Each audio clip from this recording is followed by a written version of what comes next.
ترانہ بغیر میوزک یا بچے پیش کرتے تو کونسل جنرل لازمی کھڑے ہوتے اور سینے پر ہاتھ بھی رکھتے۔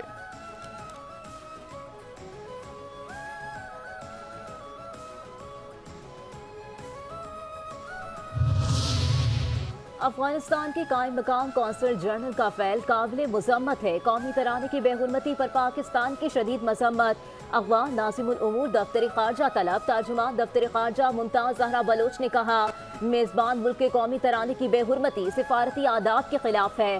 ہم اسلام آباد اور کابل میں افغان حکام کے ساتھ احتجاج ریکارڈ کرا رہے ہیں۔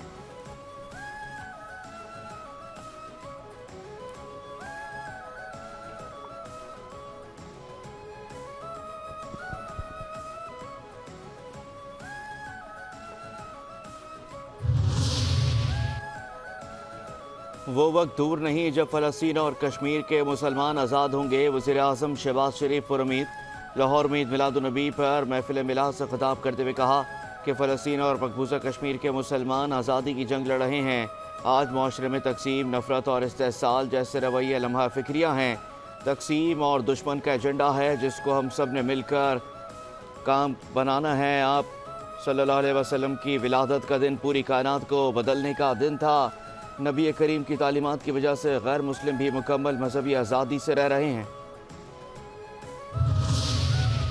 اللہ نے رسول اللہ صلی اللہ علیہ وآلہ وسلم کی زندگی کو ہمارے لیے بہترین نمونہ قرار دیا ہے۔ صدر آصف علی زرداری نے کہا، ہمیں دنیا بھر میں امن، بھائی چارے اور محبت کو فروغ دینا ہے۔ نبی کریم صلی اللہ علیہ وآلہ وسلم کی زندگی میں ہر شعبے کے لوگوں کے لیے رہنمائی موجود ہے۔ ہمیں چیلنجز کا سامنا کرنے کے لیے آپ صلی اللہ علیہ وآلہ وسلم کی زندگی کو اپنے لیے نمونہ بنانا ہے۔ نبی صلی اللہ علیہ وآلہ وسلم کی زندگی ہمارے لیے ہدایت کا بہترین نمونہ ہے۔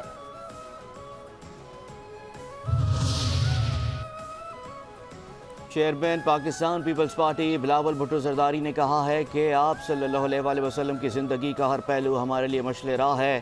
حضرت محمد مصطفیٰ صلی اللہ علیہ وآلہ وسلم پوری انسانیت کے لیے رحمت بن کر آئے۔ پیغمبر اسلام کا پیغام ہر زمانے اور مقام سے بالاتر ہے۔ نبی اکرم صلی اللہ علیہ وآلہ وسلم کا پیغام تمام نسلوں اور قوموں کے لیے رہنمائی ہے۔ اسلام مرد و خواتین کی تعلیم کا حکم دیتا ہے۔ قومی سیرت النبی صلی اللہ علیہ وآلہ وسلم کانفرنس سے علامہ طاہر اشرفی کا خطاب، کہتے ہیں کہ بیٹیوں کو تعلیم سے محروم کرنے والوں کے خلاف سخت قانون بنایا جائے۔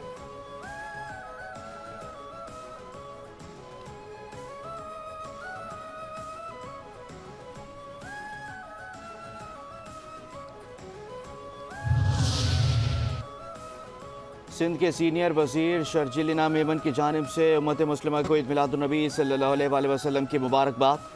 کہتے ہیں کہ نبی اکرم صلی اللہ علیہ وآلہ وسلم کی تعلیمات حقوق اللہ اور حقوق العباد کے ساتھ ساتھ امن، رواداری اور اتحاد کے پیغام سے بھرپور ہے۔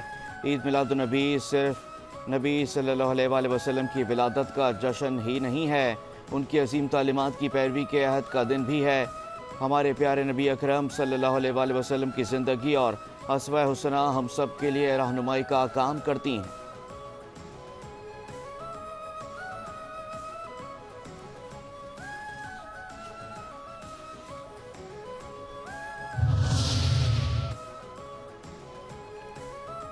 کراچی میں مسلم لیگ فنکشنل کی جانب سے جشن عید میلاد النبی کے حوالے سے کیک کاٹا گیا۔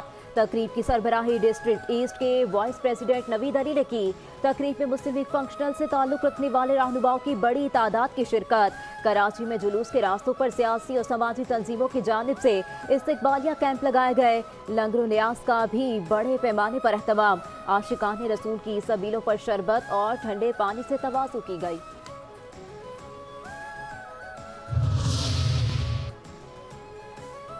عید میلاد النبی صلی اللہ علیہ وآلہ وسلم پر سندھ رینجرز کی جانب سے سخت سیکیورٹی کے انتظامات۔ کراچی، حیدرآباد، جامشورو، سکھر، نواب شاہ، مدینہ اور دیگر شہروں میں رینجرز اہلکاروں کی بڑی تعداد تعینات۔ سی سی ٹی وی کیمروں کی مدد سے عید میلاد النبی صلی اللہ علیہ وآلہ وسلم کے جلوسوں کی نگرانی کی گئی۔ رینجرز اور پولیس کی جانب سے مشترکہ فلیگ مارچ بھی کیا گیا۔ اسنیپ چیکنگ، موبائل پیٹرولنگ اور موٹر سائیکل گشت کے لیے رینجرز کی اضافی نفری بھی اہم مقامات پر تعینات رہی۔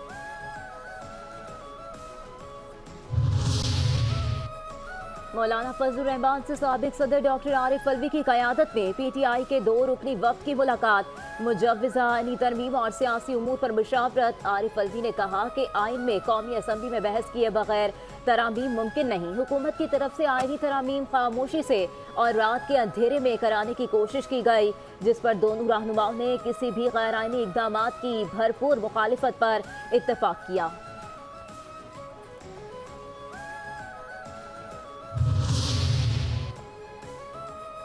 26ویں آئینی ترمیم سے متعلق میڈیا میں زیر گردش ڈرافٹ اصلی نہیں ہے، پاکستان پیپلز پارٹی کے چیئرمین بلاول بھٹو زرداری کا انکشاف۔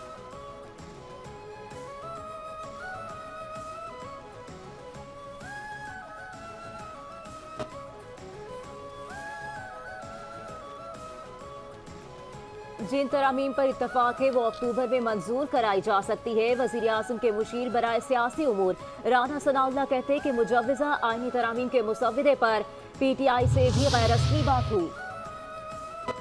علی امین گنڈاپور نے آئینی ترامیم کی کھل کر مخالفت کر دی، کہتے ہیں کہ آئینی ترامیم جمہوریت پر حملہ ہے اور ہم اس کو کامیاب نہیں ہونے دیں گے۔ انہوں نے سوچا کیسے کہ جمہوریت کے ہوتے ہوئے ایسا بل لائیں گے۔ ہم عدلیہ کے ساتھ کھڑے ہیں، ہم پارلیمنٹ میں ان کو شکست دیں گے، ہم اپنے جائز حق کے لیے کھڑے رہیں گے۔ اس طرح کا بل پاس ہونا تو دور کی بات ہے، اسمبلی میں بھی پیش کر سکتے نہیں ہیں۔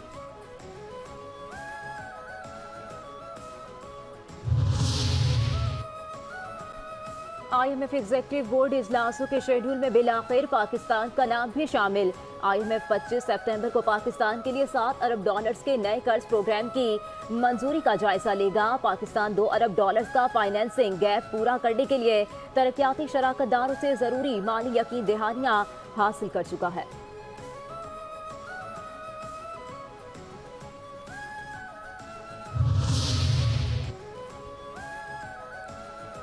حکومت نے آئی ایم ایف پروگرام کی تمام مالی یقین دہانیاں حاصل کر لیں۔ ترجمان اسٹیٹ بینک کے مطابق اب آئی ایم ایف پروگرام کے حصول میں مزید کوئی رکاوٹ نہیں ہے۔ پاکستان ستمبر 2024 میں آئی ایم ایف اجلاس میں اپنا مقدمہ پیش کرے گا۔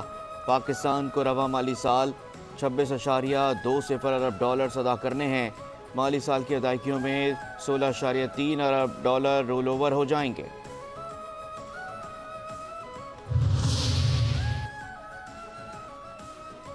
بھارت کے اندر سے مقبوضہ کشمیر کی ریاستی حیثیت بحال کرنے کی آواز اٹھنے لگی۔ کانگریس کا کشمیر کی ریاستی حیثیت بحال کرنے کا وعدہ۔